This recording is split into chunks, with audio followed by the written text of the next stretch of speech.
사사기 5장 1절에서 5절. 이날에 드보라와 아비노함의 아들 바락이 노래하여 가로되 이스라엘의 두령이 그를 영솔하였고 백성이 즐거이 헌신하였으니 여호와를 찬송하라. 너희 왕들아 들으라. 방백들아 귀를 기울이라. 나 곧 내가 여호와를 노래할 것이요 이스라엘의 하나님 여호와를 찬송하리로다. 여호와여, 주께서 세일에서부터 나오시고 에돔 들에서부터 진행하실 때에 땅이 진동하고 하늘도 새어서 구름이 물을 내렸나이다. 산들이 여호와 앞에서 진동하니 저 시내 산도 이스라엘 하나님 여호와 앞에서 진동하였도다. 사사기 시대를 한 350년으로 보거든요. 유일하게 보존된 시가 이거예요. 노래의 주체는 드보라와 바락입니다. 그런데 7절부터는 드보라가 단독으로 이렇게 했습니다. 그들이 승리의 노래를 불렀는데 그 인생에서 누구든지 슬픈 노래 말고 승리하는 노래를 부르게 하시는 분은 하나님이세요. 하나님께서 하십니다. 주님 만나면 찬송할 일이 생기고 또 춤출 일이 생기고 잔치할 일이 생기는 것입니다. 성경은 사건입니다. 사건. 이론이 아니에요. 자꾸 쪼개려고 할 필요 없이 그냥 믿으면 돼요. 그냥 믿으면 내게 일어납니다. 성경에 쓰여진 건 전부 예고편이고 실제 사건은 내게서 일어납니다. 성경이 믿어지면 성경에 나온 모든 사건이 내게서 이루어지는 거예요. 그냥 믿으면 돼요. 믿으면. 주님 만났을 땐 대부분의 사람들이 특징이 뭐냐면 노래를 부르더라고요. 찬송을 부르고 춤을 춥니다. 그래서 주님 만나면 노래 부르고 춤출 일이 생기는 거예요. 진짜 노래는 주님 만나면 나와요. 출애굽기 15장 1절에서 5절. 이때에 모세와 이스라엘 자손이 이 노래로 여호와께 노래하니 일렀으되 내가 여호와를 찬송하리니 그는 높고 영화로우심이요 말과 그 탄자를 바다에 던지셨음이로다. 여호와는 나의 힘이요 노래시며 나의 구원이시로다. 그는 나의 하나님이시니 내가 그를 찬송할 것이요 내 아비의 하나님이시니 내가 그를 높이리로다. 여호와는 용사시니 여호와는 그의 이름이시로다. 그가 바로의 병거와 그 군대를 바다에 던지시니 그 택한 장관이 홍해에 잠겼고 큰 물이 그들을 덮으니 그들이 돌처럼 깊음에 내렸도다. 이스라엘 백성들 보면요. 상태가 좋을 때는 이렇게 찬양을 부르더라고. 근데 상태가 안 좋을 때는 특징이 뭐냐면 노래가 없어, 노래가. 불평만 합니다, 원망만 하고. 우리 인생에 좋은 일이 벌어지려면 자꾸 주님 높이는 그런 찬양을 나도 부르고 또 회중도 부르게 하고. 그래서 이 찬양이라는 게 왜 중요하냐면 자기들에게 승리를 주신 하나님을 찬양하는 거 아니야, 지금요? 감사도 돼요, 하신 일에 대해서. 그런데 또 다른 승리를 불러드립니다. 전주곡이에요, 전주곡. 찬양을 올려드리면 지금까지 있었던 일에 대한 감사도 되지만 또 다른 승리에 대한 또 다른 감사 조건에 대한 그런 전주곡이 되는 거예요. 중심으로 올려드리는 찬양은 앞으로 있을 승리의 이제 전주곡이 되는 것입니다. 찬양을 중심으로 올리면 계속 좋은 일이 있어요. 얼마나 잘 부르냐 그건 둘째 치고 내 중심을 실는 게 중요합니다. 찬양을 중심으로 올리면 그 찬양은 올라갑니다. 설교는 위에서 내려오는 건데 하늘나라 가면 설교가 없습니다. 설교가 필요치 않아요. 땅에서만 불가피하게 하는 거죠. 오직 찬양만 해요. 거기 가면. 그래서 찬양을 중심으로 잘 하는 사람은 천국 가서도 잘 어울릴 겁니다. 근데 어떤 사람은요. 늦게 참석해. 설교 들었으니까 예배 다 참석했대. 그런 사람은 천국 가면 문제입니다. 그 천국에 가면 설교가 있지 않아요. 왜냐면 설교는 어떻게 살자는 얘기야 이게. 천국 가면 그렇게 할 필요가 없다니까요. 맘만 먹으면 다 되는 데가 천국이에요. 그러니까 따로 무슨 설교가 필요 없지. 그래서 성경 속의 예배를 살펴보면 하나님의 일하심이 먼저 나타나고 그리고 하나님의 백성들은 그분의 일하심을 보고 그걸 간증해 드리고 노래하는 게 성경에 나오는 전형적인 예배의 모습입니다. 그게. 그래서 드보라 바락 노래 외에도 사무엘상 2장에 보면 한나 노래 나오죠.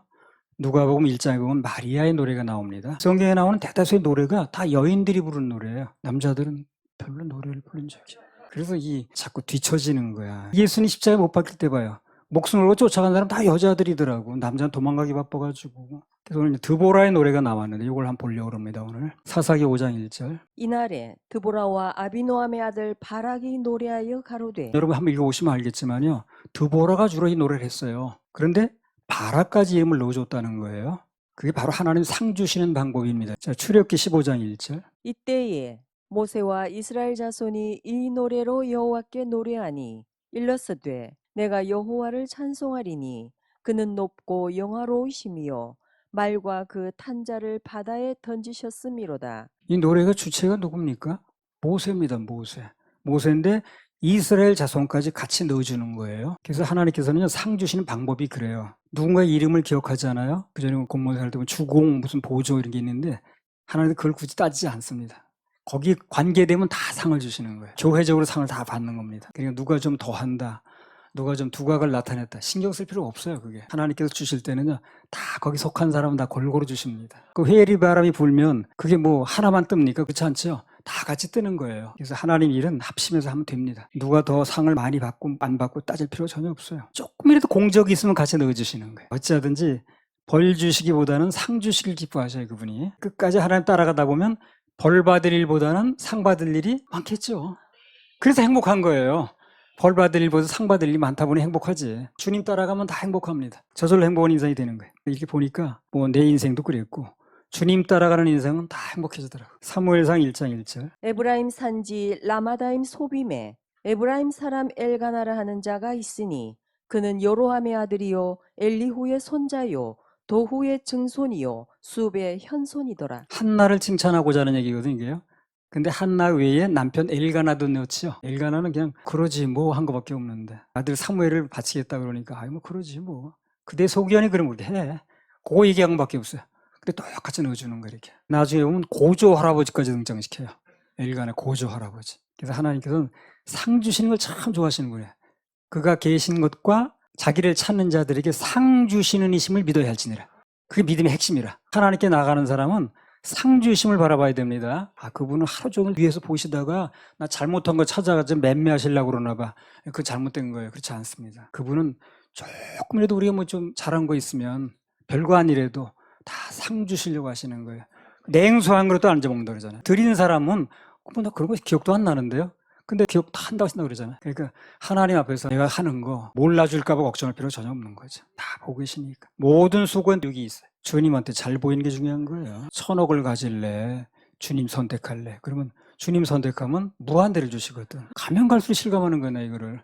주님 주신 분이라는 거. 받고 또 받고. 그래서 한나가 바치겠다고 그러니까 뭐 그러지 뭐 한 거밖에 없는데 고조 할아버지까지 등장시키는 거예요. 하나님답게 칭찬하시는 거예요. 칭찬한다. 우리는 뭐 당사자나 칭찬하지 그 집 고조 할아버지까지 등장시키진 않잖아요. 이자도 3000%부터 시작한다. 에스라서 7장에 보면 에스라가 하나님에서 일한 건 맞습니다. 그 한 사람을 소개하려고 자그마치 16대 손까지 등장을 시킵니다. 16대 손까지 등장시켜서 칭찬하는 경우는 인간 세계에서는 없어요.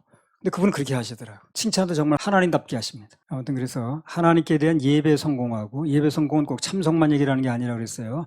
드림도 포함하고 좋은 표정, 좋은 말, 긍정적인 말, 충성, 봉사 다 예배 행위입니다. 그게. 그렇게 성공하면 하나님 사명을 감당하면 같이 상을 받는 거예요. 하나님께서 그렇게 해주시는 거예요. 사사기 5장 2절. 이스라엘의 두령이 그를 영솔하였고 백성이 즐거이 헌신하였으니 여호와를 찬송하라. 두령들이 영소를 했고 지휘를 했고 백성들이 즐거이 헌신했다고 그랬는데 한마디로 말하면 사람들이 한 일을 얘기를 하죠. 사람들이 그런 거 했다는 거예요. 근데 결론은 뭡니까? 그래서 여호와를 찬송하라. 이게 간단한 말 같은데 여기 우리 모든 신앙의 원리가 하나로 압축되어 있습니다. 무슨 일을 했든 다 결론은 어떻게 하라는 거예요? 하나님께 찬양 올리라는 거예요.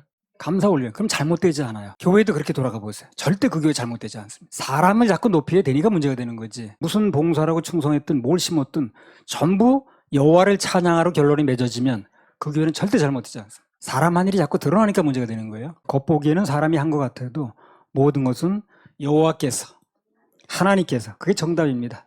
여호와께서, 하나님께서, 야, 이게 정답이에요. 그래서 우리 모든 신앙의 원리가 하나로 압축되어 있는 거예요, 이게. 그게 잘 안 되는 거예요, 간단한 건데. 그래가지고 자꾸 사람이 나타나다 보니 충돌이 일어나고, 어느 교회는요, 교회가 반으로 갈라졌대요. 왜 갈라졌나 알아보니까, 이제 피아노를 하나 들여왔대요, 그 교회에. 근데 한쪽에서는 여기다 놓자는 거예요, 이쪽에. 드나드는데 걸리적거리지 않게. 근데 또 한쪽은 여기다 놔야 소리가 잘 들린다. 그래서 다투기 시작한 거예요. 그래 반으로 갈라졌다 결론적으로. 아, 그게 될 일이야 그래. 어디다 놓으면 어떻고 하나님께서 영광 받으시면 되는 거지. 그거 외부 사람이 보면 어떻게 보겠나. 자기네끼리만 얘기가 아니잖아요. 이게. 외부 사람이 다 볼 텐데. 그거. 전에 내가 그 군포에서 집회할 때 내가 정식적으로 2대 회장으로 취임했잖아요. 그럼 내가 범절 권한이 있는 사람이거든. 근데 먼저 그 사람 피가까이 그거 뭐 하려고 뛰어가는지 그걸 뛰어가더라고. 그냥 아무 다툼하잖아요. 왜 안 다툰 이유는 뭐냐면 그 군포 그 주위에 그 상가 사람들이 다 보는 거예요, 우리를. 그 맨날 무슨 예배 드린다 그러더니 저런 가지고 싸우네, 저 사람들. 그럼 뭐가 되겠냐고. 다 그냥 가져가게 내버려뒀어. 뭐 하는 걸 가져가는지 그걸 가져가더라고. 그 중고품 다 가져가고 그냥 세워 샀어요. 롯의 그 목자들하고 아브라함 목자하고 다투지요. 초장은 한정돼 있는데 양이 늘어나니까. 아브라함이 뭐라 그러니까? 그럼 너가 우를 선택하면 내가 좌로 갈게. 그 이유가 뭐라 그랬어요? 그 주위 사람들이 보니까. 가나안 사람들이 본다고 그러잖아요. 그럼 저 사람들 하나님 부른다고 하는 사람들이 저 이권이 일어나니까 다투고 앉았네. 그럼 그 사람에게 전도가 안 되는 거지. 그래서 아브라함이 양보를 하는 거예요, 그게. 롯은 가가지고 결국 다 망했고, 아브라함은 롯이 통계보다 떠나자마자 나타나셨어요. 동서남북을 다 주셨습니다. 롯이 선택한 데는 뭐 동이지 선지 하나 선택했고, 아브라함의 동서남북을 다 주셨다고. 손해보는 게 아니지. 하나님의 영광을 위해서 살면 손해보지 않아요. 그걸 가지고 따질 필요가 없는 거야. 하나님의 영광을 먼저 생각하면 그 사람의 인생의 문제는 하나님이 책임을 져주십니다. 이건 사건이라고 그랬어요. 그런 이제 간단한 것들이 안 되다 보니 안 믿는 사람들한테 간증도 안 되고 영향도 없는 거예요, 교회가. 들리는 얘기에 의하면 안 믿는 사람한테 돈 빌려줄 때는 보증인을 한 명 세우면 되는데, 근데 예수 믿는 사람 빌려줄 때는 2명을 세워야 된다네. 말이 안 되는 거예요, 이게. 그래야지 무슨 전도가 되겠나, 그게. 그래서 모든 것은 사람이 한 것 같아도 하나님께서, 여호와께서 이게 꼭 잘 돼야 됩니다. 진짜 찬송은 하나님 하신 일을 높여드리는 거예요. 내 자랑하는 게 아니고 하나님 하신 일 간증하는 거예요. 간증한다고 자기 자랑만 들어오는 그건 아닙니다. 하나님 하신 일을 높여드리는 거예요. 성경에 보니까 우리 믿음의 선배들은 다 그렇게 했습니다. 하나님이 하신 일을 드러내고 하나님 나타내고 하나님 자랑하고. 이사야 42장 8절. 나는 여호와니 이는 내 이름이라. 나는 내 영광을 다른 자에게 내 찬송을 우상에게 주지 아니하리라. 나는 여호와니 이는 내 이름이라. 나는 내 영광을 다른 자에게 내 찬송을 우상에게 주지 아니하리라. 하나님께서 우리에게 참 무한한 사랑을 주시고 긍휼을 베푸시고 아프면 고쳐도 주시고 없으면 공급도 해주시지만 딱 용서가 안 되는 게 한 가지 있어요. 뭐냐면 하나님과 영광을 나누려고 하면 안 돼요. 그거는 제거 대상이라고 보면 돼요. 하나님과 영광을 나누려고 하면 안 됩니다. 온전히 영광을 하나님께 돌려야 되는 거예요. 우리 자나깨나 하나님께만 영광 돌리는 거 그것만 잘하면 만사 오케이입니다. 사사기 5장 3절. 너희 왕들아 들으라. 방백들아 귀를 기울이라. 나 곧 내가 여호와를 노래할 것이요 이스라엘의 하나님 여호와를 찬송하리로다. 이때는 왕이 없을 때거든요. 사사기 시대는 왕이 없을 때입니다. 초대 왕이 이제 사울인데 그 전 얘기니까. 근데 왕들아 들으라고 그러죠. 누구 들으라고 하는 거예요, 이게? 이방인들 들으라는 거예요, 이방인들. 이방인들이 왕이 있을 때니까. 이방인들이 왕들과 방백들 들으라고 하는 거예요. 그러니까 무슨 얘기냐면 노래를 통해서 모든 이방 민족들에게 어찌하든 여호와를 높이려고 하는 거예요. 목적이. 우리도 모든 행동을 통해서 하나님의 영광이 드러나게 하면 되는 거예요. 어디 가서 정직하게 하고. 그래서 전부 예수 믿는 사람은 참 뭐가 달라도 다르네. 그래서 하나님께 영광이 돌려지도록 이렇게 만드는 게 우리 삶의 태도라. 모든 사람들이 그렇게 하게 되면 교회 위상도 달라집니다. 근데 너무 이상하게 살다 보니 교회 위상이 떨어진 거예요. 그래서 우리 교회 교인들은요, 어디 가서는 칭찬받아야 됩니다. 직장 가서도 칭찬받아야 되고, 학교 가서도 칭찬받아야 되고. 그러면 두각을 나타내게 돼 있어요. 우리 교회에서 하는 방식이 좀 여러분 보시기에 너무 딱딱하다 할지 모르지만 왜 그게 필요하냐면 요즘은 그렇게 잘 안 살아요. 사람들이. 사사기 시대처럼 자기 소견에 오른 대로 사는 거예요. 그래도 하나님 위주로 살게 되면 그런 사람은 많지 않아. 바로 두각을 나타냅니다. 승진도 잘 되고 성적도 올라가고. 믿는 하나님의 자녀들이 하는 것은 모든 역량을 총동원해서 하나님의 영광을 선포하는 거예요. 모든 사람이 하나님께 영광 돌리게 만드는 거죠. 시간이 얼마나 걸리든 그게 우리 목적이래. 마태복음 5장 16절. 이같이 너희 빛을 사람 앞에 비추게 하여 저희로 너희 착한 행실을 보고 하늘에 계신 너희 아버지께 영광을 돌리게 하라. 이같이 너희 빛을 사람 앞에 비추게 하여 좋은 일, 행실 그렇게 하되 그 결과가 내가 받는 게 아니라 하늘에 계신 아버지께 영광이 돌아가게 하라는 거거든요. 그래서 우리 모든 역량을 총동원해서 사람들로 하여금 하늘에 계신 아버지께 영광을 돌리게 하는 겁니다. 삶을 그렇게 사세에 나가서 정직하게 해야 되고 조금 내가 손해보는 쪽으로 열정해야 되고 그리고 모든 영광은 하나님께 돌아가도록. 그럼 시간이 얼마나 걸릴지는 모르지만 점점 인식이 달라질 겁니다. 그럼 전도도 되는 거예요, 그게. 무슨 전도자 한 장 준다고 되는 게 아니에요. 받지도 않아. 삶으로 나타내줘야 되는 거예요, 삶으로. 그러니까 이 그리스도인들은요, 문서가 사실 필요 없는 거예요, 이게. 뭐 믿고 사는 거예요, 우리요? 하나님 말 믿고 삽니다. 그렇죠? 하나님 말씀 믿고 그분이 천국이 있다고 그러니까 믿는 거고 이렇게 믿으면 구원 받는다고 그러니까 믿는 거고 말 때문에 믿는 거지 무슨 우리가 천국에 가본 거예요, 우리가? 모든 걸 우리 말을 믿는 거예요. 그럼 내 말도 그렇게 해야지. 입 밖에 나온 말을 지켜야 되고 시건이라 우리 말을 먹어버린다고 그러면 안 되는 거죠. 그게 당장은 좋을지 모르지만 결국 우리 무덤 파는 거예요. 그게. 입 밖에 낸 말은 그대로 약속을 지켜야 돼. 우리 약속 믿고 사는 거 아니에요. 신약 구약이 뭐예요? 약속이란 얘기야. 구약속, 신약속. 약속 하나 믿고 우리는 사는 거거든. 그 내가 약속을 안 지키면 안 되죠. 그 내가 약속을 잘 지키면 무슨 유익이 있느냐 하면 하나님 말씀이 약속이기 때문에 그 약속이 믿어지는 혜택이 와요. 하나님 말씀이 믿어져야 될 거 아닌가. 그 내가 약속을 잘 지키면 나도 지키는데 하나님 나한테 약속을 안 지키겠나. 그 하나님 말씀이 믿어지는 그런 효과가 나타나죠. 하나님 말씀을 잘 못 믿는 사람은 자기가 거짓말 시키니까 하나님도 거짓말 시킨 줄 아는 거예요. 손해보는 거죠. 하나님 말씀이 안 믿어지니까. 내가 약속을 손해봐도 그것을 지키고 하게 되면 하나님 말씀이 믿어지는 그런 혜택을 받을 수 있어요. 자기가 거짓말 시키니까 하나님도 거짓말 시킨 줄 알고 그렇게 안 믿는 거예요. 성경이 다 있어도. 천국 가봐야 된다. 가보면 알겠죠. 그 늦는다는 거기 때문에 미리 여기서 결정해야 됩니다. 시편 2편 10절에서 11절. 그런즉 군왕들아 너희는 지혜를 얻으며 세상의 관원들아 교훈을 받을지어다. 여호와를 경외함으로 섬기고 떨며 즐거워할지어다. 시편 기자의 평소 소원을 얘기를 하는 거거든요. 그 사람도 모든 이방 나라 왕들에게 하나님의 영광을 선포하고 싶은 거예요. 이게 그냥 불타오르는 거예요. 그럼 뭘 가지고? 말 가지고 하는 건 둘째예요. 자기 몸을 가지고 보여줘야 되는 거예요. 자기 행실을 가지고. 그들로 하여금 느끼게 만들어주는 거지, 이제. 그러려면 내가 이익만 봐서 되는 게 아니겠죠. 엄청난 손해를 볼 수 없어요. 그러나 조그만 손해라면 아브라함처럼 손을 봐주는 거예요. 그게 내가 하나님의 영광을 드러내는 방법이 된다고 말이죠. 우리는 집회는 물론이고 방송 이미 나가고 있죠, 유튜브로. 그리고 뭐 영화라든가 책이라든가 음악, 애니메이션, 각종 교육 사업을 통해서 전방위적으로 하나님 확장해 나가야 됩니다. 그런 목적을 두시고 인재를 키우실 것이고 또 부르시고 이렇게 할 겁니다. 그렇게 하려면 물질도 필요하겠죠. 하나님께서 누굴 통해서든지 어떤 방법으로든지 공급하실 겁니다. 우리는 그분께서 하실 일만 바라보면 돼요. 그리고 기쁘게 찬양하고 감사하면서 예배 성공하면 앞으로 우리 길은 탄탄대로입니다. 사사기 5장 4절 5절. 여호와여 주께서 세일에서부터 나오시고 에돔 들에서부터 진행하실 때에 땅이 진동하고 하늘도 새어서 구름이 물을 내렸나이다. 산들이 여호와 앞에서 진동하니 저 시내 산도 이스라엘 하나님 여호와 앞에서 진동하였도다. 세일이라고 나오고 에돔 이런 지명들이 나오는데요. 이스라엘이 출애굽을 해가지고 가나안 땅으로 가는 과정에서 전부 거친 지명들이에요. 이런 지명들을 왜 언급을 하냐면 드보라가 하나님의 역사하심의 연결성을 얘기를 하는 겁니다. 오늘날 우리가 갑자기 나타난 집단이 아니고 쭉 이렇게 연결해 왔다는 얘기를 하는 거거든. 지금 일하시는 하나님은요, 오늘 갑자기 나타난 분이 아니에요. 창세 때부터 있던 분이에요.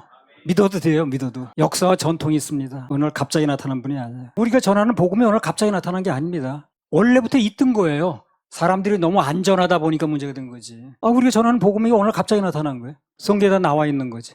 중간에 그들이 그걸 안전한 게 문제가 된 거지. 초대때부터 있었던 건데. 어떤 사람은 생소한가 봐, 복음 전하면. 무슨 이게 이상하다는. 이상하게 뭐 이상한가. 성경에 나온 거 얘기를 하는 건데. 지금까지 그게 안전해진 게 문제인 거예요. 창세기부터 나온 복음이고. 창세기 나오잖아요. 가죽옷 만들어서 입히죠. 죄범한 인간에게 죄를 가려주는 방법으로 무화과 나무 잎으로 가리니까 그거는 생명이 없어요. 또 노출됩니다. 그 종교에 그게 무화과 나무 잎이. 그 종교는 가려지지 않거든. 그래서 누군가 희생을 통해서 나타나는 가죽옷으로 가려주잖아요. 이게 복음이라고. 원래 있었던 거예요, 그때부터. 예수님 보혈로 우리 죄가 가려진다는 복음이 그때부터 있었던 거라니까. 근데 중간에 누가 안전한 거야, 이거를. 그러니까 지금 생소하다고 그러는 건데 생소한 게 아닙니다. 복음은 창세기부터 있었던 거예요. 그래서 누군가 희생을 통해서 얻어진 가죽. 그걸 통해서 가려지면 우리 수치가 가려진다는 거거든. 그 보혈을 통해서 우리 가려지는 거 아니겠어요? 근데 인간은 이제 죄를 짓고 나서 무화과 나무 잎으로 가렸다고 그랬지. 무화과 나무 이거 종교를 얘기를 하거든. 그 종교로 가려보려고 하는 거예요. 불교, 뭐 무슨 교 여러 그 종교를 가지고 이제 수치를 가려보려고 하는 건데 그 생명이 없기 때문에 가려지지 않아요. 또 드러나는 거예요. 그래서 완벽하게 가려지는 가죽옷을 입혀놨는데 그 가죽옷을 만들기 위해서 누군가 죽었다는 거지. 예수 그리스도의 희생을 통해서 우리가 죄가 가리워지는 이게 창세 때부터 있었던 거예요. 어제 오늘 나온 게 아니라 누가 갑자기 만들어낸 게 아니라니까. 근데 왜 갑자기 그렇게 나온 것처럼 이상한 취급을 하는지 모르겠네. 같은 맥락에서 이미 태초부터 역사하시는 하나님께서 오늘도 여전히 일하십니다. 그분은 일 맡기시는 걸 좋아해요. 일이라는 게 내가 할 수 없는 일을 누가 맡기잖아요. 부담이죠. 할 수 없으니까. 근데 하나님은 전능하셔서 무슨 일이든지 할 수 있는 거예요. 맡겨만 드리면 좋아해요. 그분은. 그래서 내 인생 문제 어떤 것이 되었든 그거 안고 고민할 게 아니라 맡겨드리면 돼요. 그분은 맡기는 거 좋아하십니다. 사람은 내가 못한 일 맡기게 되면요 부담스러워합니다. 내 일도 산더미 같은데 네 일 내가 어떻게 맡냐 그러는데 하나님 그렇지 않습니다. 출애굽 당시에 홍해를 가르시던 하나님, 여호수아 당시에 요단강을 가르신 하나님, 엘리야 당시에 하늘에서 불이 떨어지게 하신 하나님, 까마귀를 통해서 먹여주신 하나님, 나사로를 살리신 하나님, 오병이의 기적을 베푸신 하나님, 오늘도 여전히 역사하시는 거예요. 똑같습니다. 예수 그리스도는 어제나 오늘이나 영원토록 동일하십니다. 그렇게 믿는 사람들에게는 오늘 동일한 역사가 일어납니다. 그분의 일하심의 주인공이 되는 거예요. 요즘에도 얼마나 어려운 일이 많았습니까? 기도하면 정말 거짓말처럼 해결되잖아요. 바로 바꿔주시죠. 우리 기도를 듣고 싶어 하시는 거예요. 사사기 5장 5절 6절. 산들이 여호와 앞에서 진동하니 저 신의 산도 이스라엘 하나님 여호와 앞에서 진동하였도다. 아나스의 아들 삼갈의 날에 또는 야엘의 날에는 대로가 비었고 행인들은 소로로 다녔도다. 그 당시 이스라엘 백성들이 당했던 고난을 얘기를 하죠. 대로를 놔두고 소로로 다닐 정도니까 숨어 다닐 지경이니까 완전히 나쁜 거죠. 그렇겠죠. 모든 것 잘 안 풀리는 상황입니다. 대로가 뚫려 잘 되는 건데 작은 길로 다니고 있으니까. 그런데 이건 반대로 좀 해석할 필요가 있어요. 아주 소망스러운 구절이기도 해요. 또 이게요. 왜 그러냐면 하나님께서 일하시기 시작하면 하나님의 축복이 임하면 그때부터 그 인생의 좁은 길들이 소로는 끝나고 큰 길, 대로가 열립니다. 인생의 장애물은 전부 뒤로 물러가고 뻥 뚫린 대로가 열린다는 것입니다. 대통령이 행차하잖아요. 그럼 앞에서 전부 신호 조작을 합니다. 왜 신호 조작을 할까요? 대로가 열려서 빨리 막히지 말고 가라고 앞에서 신호 조작을 다 합니다. 막힐 만한 건 전부 뒷경길을 돌려놓습니다. 항상 대로입니다. 그래서 우리도 만왕의 왕이신 예수님 가시는데 따라가면 길은 열리게 되어 있습니다. 놓치지 말고 따라가야 돼요. 대로가 안 열릴 수가 없습니다. 2001년 11월 10일 날 토요일 날인데 낭낭창창이라는 음성이 내게 들렸어요. 근데 그 목소리가 세상에 존재하는 목소리 중에서 가장 부드러웠습니다. 그렇게 부드러울 수가 없어 목소리. 낭낭창창이 앞으로 밝고 창창하다 그런 뜻이라고 해석까지 해주셨어요. 그리고 2000년 11월 11일 주일에 대로가 열린다는 감동을 주시더라고요. 그래서 그때부터 주님께서 하나하나 길을 열어주셨습니다. 집회 길도 열어주시고 목회 길도 열어주시고 그랬습니다. 그때 주신 찬송이 542장에 2절 가사에 나오죠. 앞길 환하게 보이도다. 그래서 그때 2018년 12월 10일에 대로임을 심었던 기억도 납니다. 지금도 우리 막힌 것들이 몇 가지 있는데 주님께서 일사천리 진행하실 거예요. 믿으세요. 그러면 누구에게나 그런 길이 열립니다. 그리고 이제 우리 가는 데마다 길을 그려내 주시더라고요. 처음에 충주 있을 때 문경세제 넘어서 다녔어요. 근데 우리 들어서 얼마 안 돼가지고 길을 뚫더라고. 민자로다가. 그때 민자로 뚫어가지고 또 한참 끌리 다니는데 고속도로 또 놓는 거야. 가는 데마다 길을 놓더라고요. 그래서 주님 가시는 데는 전부 길이 놓아집니다. 그래서 즐겁게 인생 헌신하는 자들에게는 그 인생의 대로가 열립니다. 가장 큰 헌신은 주님 따라가는 거예요. 끝까지 따라가는 겁니다. 사사기 5장 7절. 이스라엘의 관원이 그치고 그쳤더니 나 드보라가 일어났고 내가 일어나서 이스라엘의 어미가 되었도다. 지난번에 이제 언급을 했듯이요. 나라가 위급한 상황인데 관원들, 즉 남자들이 나서질 않는 거예요. 그래서 여자인 드보라가 나설 수밖에 없었다는 얘기를 하는 겁니다. 그래서 모든 일, 특히 신앙적인 일에는 좀 어려워도 피곤해도 남자들이 솔선수범을 해야 됩니다. 그래야 일이 되는 거예요. 가정도 마찬가지, 교회도 마찬가지예요. 남자들은 뭐 밖에 나가서 일도 하고 이제 피곤할 수 있죠. 그래도 남자들이 조금 나서줘야 되는 거예요. 그럼 하나님께서 모든 질서를 이렇게 잡아주십니다. 예를 들면 뭐 예배 드리는 날 좀 고단하고 힘이 들어도 남자들이 먼저 나서야 됩니다. 가족들 예배를 인도를 해야 돼요. 그럼 하나님께서 그 보답으로 그 남자에게 가장의 권위를 지켜주셔요. 오늘날 이 가장의 권위가 안 선다고 그러죠, 사람들이. 가장을 몰라주고 뭐 남자를 남자로 대접을 안 한다는 그런 얘기 하는데 그게 왜 그러냐면 남자가 솔선수범을 안 해서 그런 거예요. 가장 먼저 하나님께 예배와 드림의 본을 보여야 되는 남자가. 그러면 가족이 따르게 돼 있어요. 하나님께서 권위를 지켜주게 돼 있습니다. 근데 그걸 잘 안 하니까 하나님의 권위를 자기가 먼저 무시하니까 그 가족들이 그 남자의 권위를 무시하는 거거든. 심는 대로 거두는 거 심는 대로. 부인이나 아이들이 먼저 나서가지고 아빠 예배 드리러 가야지 심는다 그러면 남편이 지난번에 심는데 또 심어 마지막에 따라가니까. 그래 권위가 안 서는 거예요. 그래서 본의 안 되니까. 그래서 가장이 먼저 앞장서 가지고 예배와 드림에 솔선하면 하나님께서 늙어서 기력이 다하도록 그 가장의 권위를 세워주시는 겁니다. 그래서 여자들이 나서서 뭘 하는 거 기다릴 게 아니라 남자들이 앞장서 하면 돼요. 그러면 가장의 권위를 세워주는 과정에서 자기 권위로 올라가는 거예요. 저절로. 오늘 가장의 권위도 없어지고 남자를 안 알아준다는 등 뭐 그거는 먼저 자기가 솔선수범을 하면 돼요. 그러니까 어떤 경우에도 부인이나 자녀가 먼저 나서서 예배 가자고 그렇게 만들지 말라니까요. 남자들이 먼저 끌고 나와야 돼요. 오늘 예배 드리는 날이야. 어디 가더라도 예배 드리고 가야 돼. 주일날은 전부 예배 드리는 날인데 그렇게 알아. 그래야 남자가 이끌고 가야지. 그럼 권위 안에 들어오게 돼 있어요. 가족들이. 하나님을 그렇게 해주신다니까. 근데 끌려다니니까, 고단한데 조금 있다 가면 안 돼. 나 쉬면 안 돼. 뭐, 이렇게 나가니까. 권위가 안 서는 거예요. 그래서. 가장이 먼저 이끌어야 되는 거예요. 가장의 권위가 없는 것은 예배와 드림의 솔선수범이 안 돼서 그렇습니다. 가장이 먼저 예배와 드림의 본을 보이게 되면, 그럼 하나님께서 그 가장에 건강도 주시고, 경제력도 주시고, 가족들에게 절대 무시당하지 않도록 만들어요. 아니, 이삭이 늙었죠. 늙었을 때 그 사람 경제권이 있는 거예요, 지금. 그런데 하나님 섬기는데 모범을 보이니까 자식들이 전부 고개 들이미는 거야. 축복받겠다고. 그럼 이삭이 무슨 경제력이 있냐는 거지. 그렇지 않아요. 하나님께 영광 돌리고 예배 드리고 하는 것에 모범을 보이니까 그렇게 권위가 세워진다는 얘기지. 늙어도 괄시받지 않게 만들어주는 거야, 하나님께서. 그래서 예배와 드림에 성공하면 절대 늙어서 자식들에게 무시당하는 그런 일은 발생하지 않습니다.